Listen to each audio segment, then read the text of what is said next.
Polis Kuala Lumpur mengesahkan 2 pegawai dan 4 anggota polis ditahan berhubung kehilangan uang 1,6 juta ringgit Malaysia semasa serbuan di sebuah rumah Bukit Segambut pada 12 November lalu.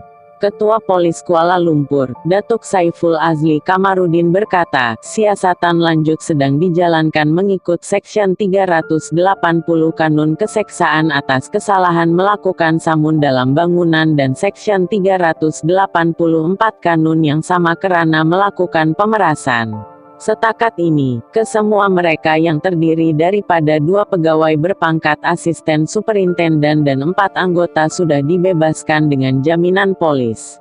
Siasatan berhubung berkenaan masih dijalankan bagi membolehkan pihak polis mendapatkan maklumat sebenar mengenai kejadian kehilangan uang semasa serbuan, katanya ketika dihubungi Sinar Harian hari ini.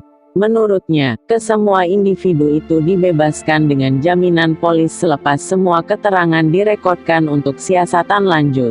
Kita juga turut mengambil keterangan daripada mangsa yang juga pengadu berhubung kehilangan uang tunai 1,6 juta ringgit Malaysia bagi mendapatkan gambaran sebenar mengenai kejadian itu, katanya.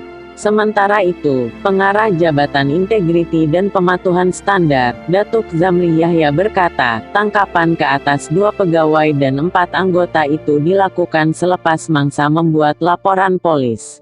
Pada masa ini, siasatan masih dijalankan oleh bahagian siasatan jenayah berat kurungan di 9 polis kontingen Kuala Lumpur di Jabatan Integriti dan Pematuhan Standar masih menunggu laporan penuh siasatan berkenaan. Bagi Jabatan Integriti dan Pematuhan Standar apa yang paling penting adalah melihat semula prosedur operasi standar tentang pelaksanaan operasi berkenaan sama ada pegawai dan anggota terbabit mematuhi arahan yang ditetapkan semasa serbuan, katanya.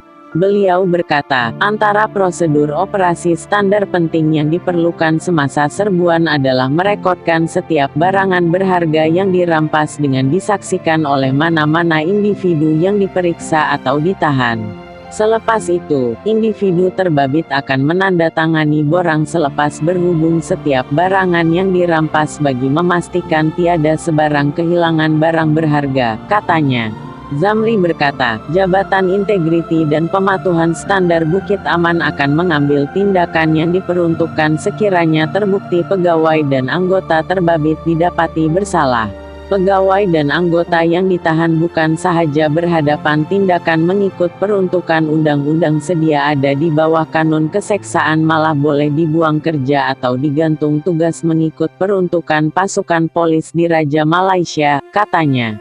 Dalam serbuan pada jam 6.30 petang itu, mangsa seorang lelaki warga China berusia 30 tahun ditahan bersama istrinya juga warga China dan 2 pembantu mereka.